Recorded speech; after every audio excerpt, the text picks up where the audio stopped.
நாளைதோறும் கர்த்தருடைய வார்த்தை கேட்க வந்த உங்களை ஆண்டவராக இயேசு கிறிஸ்துவின் இனிய நாமத்தினாலே வாழ்த்தி வரவேற்கின்றோம். இன்றைக்குரிய தியானம் மத்தேயு எழுதின சுவிசேஷம் 8ஆம் அதிகாரம் 23 முதல் 27 வசனங்களை. இந்த இடத்தில் நடந்த சம்பவம் என்ன என்று சொன்னால், கடலிலே படகு சென்று கொண்டிருந்தது. இயேசுவோ படகில் நிம்மதியாக உறங்கிக் கொண்டிருந்தார்.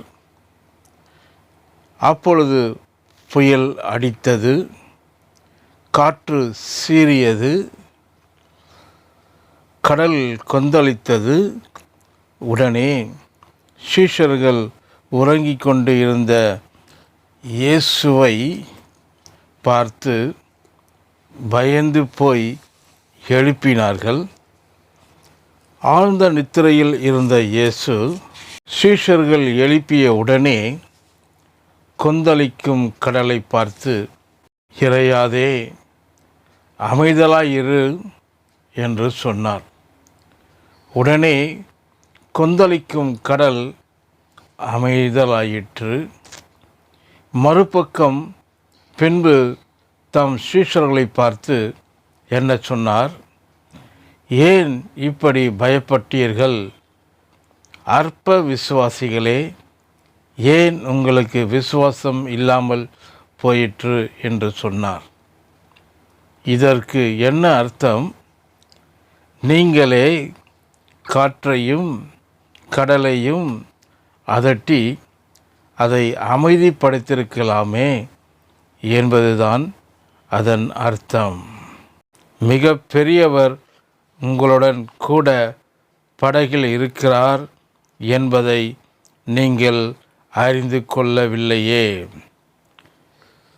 சமுத்திரத்தை உண்டாக்கினவர் உங்களோடு கூட இருக்கிறார் என்ற எண்ணம் உங்களுக்கு இல்லையே. கடல் சொல்லுகிறபடி அல்ல, காற்று சொல்லுகிறபடி அல்ல, புயல் சொல்லுகிறபடி அல்ல, நீங்கள் சொல்லுகிறபடியே தான் உங்களுக்கு ஆகும் என்று ஆண்டவராக இயேசு சொன்னார். ஆகவே தான் மார்க் எழுதின சுவிசேஷத்தில் 11ஆம் அதிகாரம் 23ஆம் வசனத்தில் இவ்வாறாக போதித்தார். எவனாகிலும் இந்த மலையை பார்த்து, நீ பெயர்ந்து சமுத்திரத்திலே தள்ளுண்டு போ என்று சொல்லி தான் சொன்னபடி நடக்கும் என்று இருதயத்தில் சந்தேகப்படாமல் விசுவாசித்தால் அவன் சொன்னபடியே ஆகும் என்று மெய்யாகவே உங்களுக்கு சொல்லுகிறேன் என்று சொன்னார். இந்த வார்த்தையை கேட்ட உங்களுக்கு நீங்கள் எந்த நிலையில் இருக்கிறீர்கள் என்று சொல்லி தெரியாது. கர்த்தர் உங்களை நேசிக்கின்றவர், உங்களை அழைத்தவர் உண்மை உள்ளவராக இருக்கிறபடியினால் உங்கள் கவலைகளை எல்லாம் அவர் மீது வைத்து விடுங்கள். கர்த்தர் உங்கள் ஜெபத்தை கேட்டு, நீங்கள் செய்கின்ற ஜெபத்தை கேட்டு கர்த்தர் உங்களுக்கு பதிலளிக்க அவர் விரும்புகிறார். ஜெபம் செய்வோமா? அன்பின் பிதாவே, குமாரனாக இயேசு கிறிஸ்துவின் இனிய நாமத்தினாலே மண்டையில் நாங்கள் வருகிறோம். எங்கள் பிரச்சனைகளை குறித்து நீர் நன்கு அறிவீர் ஆண்டவரே. இந்த பிரச்சனைகளுக்கு சொல்யூஷன் என்ன என்று சொல்லி ஆண்டவர் இந்த வேலையில் பார்த்தோம்.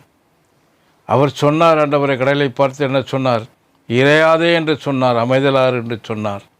உடனே கொந்தளிக்கும் கடல் அமைதலாயிற்று என்று சொல்லி நாம் பார்த்தோமே. தன் வாயினால் இதயத்தில் விசுவாசித்து வாயினால் சொல்லுகின்ற வார்த்தையில் அது அப்படியே உருவாக்கக்கூடிய தன்மை உள்ளது என்று சொல்லி நாம் பார்க்கின்றோம்.